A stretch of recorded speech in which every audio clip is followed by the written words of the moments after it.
Let's add some flavor to your encounters by adding pickles. Welcome to my channel.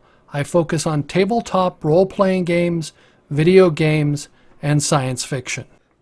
People have been preserving a variety of substances, food and um, eggs and meat and vegetables as pickles for thousands of years. It's a method of changing the texture and the flavor, and in some cases, changing something from something that's poisonous to something that you can consume.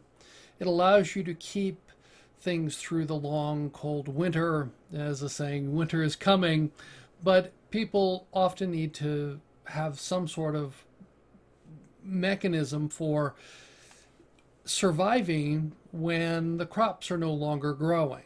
So how do you preserve things is there's a whole bunch of different ways, and I'm going to talk about some interesting things that will happen. Now, the most common we see today is, pickle, which we call it's a dill pickle or a sweet pickle. Those are just cucumbers that have been pickled, that went through the process of pickling, usually in vinegar. And the other one that is a little less common for most people is the other kind of pickled vegetables, which you see are pickled cucumber, pickled cauliflower, which is I really like, and you run it into I think it's called gardenia, which they put a variety. They put celery and peppers and things like that, and pickled peppers are also very common.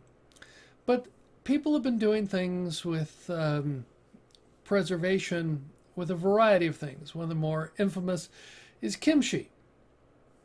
Kimchi is a form of pickled cabbage that's preserved with lots of spices. And kimchi is infamous because of it has a very strong odor. You open it up and yes, it has a very, very strong odor, and people don't like it. And the argument is that once you've tasted it, it actually isn't as bad as it smells. It actually tastes better than it smells. But that is an acquired taste. I've tasted kimchi and I've smelled homemade kimchi, and it takes a lot to get for some people's palate, unless you grew up with that, to learn how to eat that. But think about, we're in a fantasy world. Food is just as precious as it was in the ancient world. So people found various ways of preserving things. So one of the more interesting ones that I thought of was, okay, so you have something called balut.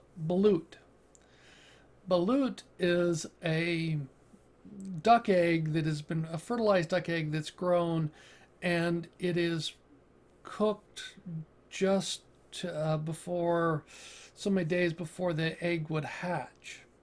So you have some of the yolk left, and it's normally done with a baby duck. Now, one of the things I was reading through in the Monster Manual is that kobolds are egg-laying creatures. So this means we could have kobold balut. So your party goes out, you've been fighting, some kobolds have moved in the area, you go into the kobold nest and you kill and slaughter all the adults. And what's left are several clutches of eggs. Well, there's a lot of protein in there.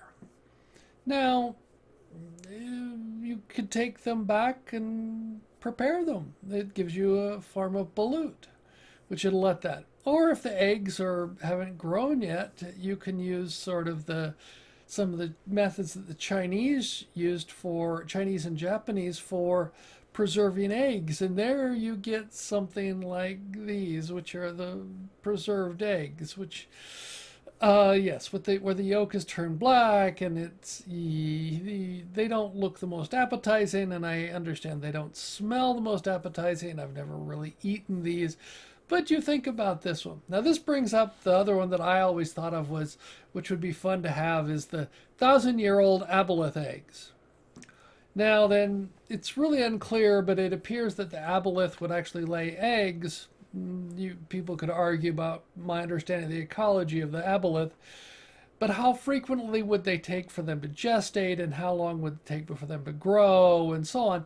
But if they're like many, they would lay the eggs, and then if you were adventurous, you could go in and collect the eggs and bring them back and put them through some sort of process to remove the poisons and such that may be natural to the aboleth egg, and make them edible. And this could become a delicacy in some part, and your party could be to come along to help people collect them, to guard them from anything nasty that could happen while they're collecting the aboleth egg. This would because you're creating them so that they could come back and then preserve them. And with 1,000-year-old eggs, the phrase 100-year-old eggs is really a misnomer. They're really not that long. They may have been preserved for maybe a couple of years at the most. But if you take a look at aboleth eggs, say 1,000-year-old aboleth eggs, they may have been preserved for say 10 years before you crack them open to eat them, which gives them an interesting, yes, all the interest there. And then so you've got a balut for kobold balut, you've got 1,000-year-old aboleth eggs, and you could have a whole bunch of different things that way different things could be preserved. Now, another one that's interesting is from Iceland, and it's called Hakarl, and they take the shark, of some forms of shark, they kill the shark, they basically press the shark to get a lot of the moisture and uric acid out of the shark, and then they hang it up to dry, and yes, and then after several months it's actually edible after a sort, but it's very, shall we say, hardcore.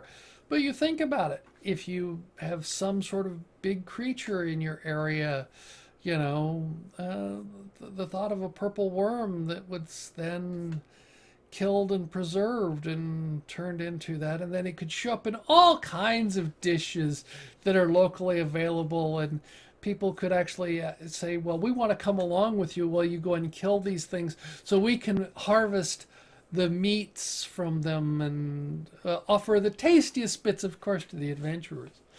But I encourage you to take a look at adding some interest to your adventures by introducing pickles throughout your world, because they're probably going to be there, but it's just not common.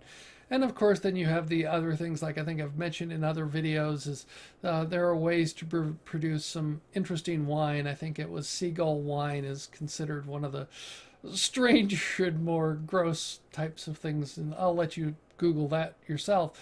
But it's things that you can introduce to your characters to add some additional flavors to your adventures. So tell me your thoughts. What do you think about this? Have you done any of these things? Have you introduced unusual foods into your adventures because maybe the characters are asked to go help acquire certain ingredients, or to acquire the protein that becomes the primary source of protein in the diet of that town, and let them imbibe on some of the interesting spoils? So thank you for watching my video. I look forward to learning what you think about this video. Let me know in the comments below. I appreciate all your comments. If you like the video, give it a thumbs up. If you don't like the video, give me a thumbs down. I appreciate both forms of feedback. If you're new here and would like to subscribe, you can click on the icon on the left. If you're interested, there's more content on the right.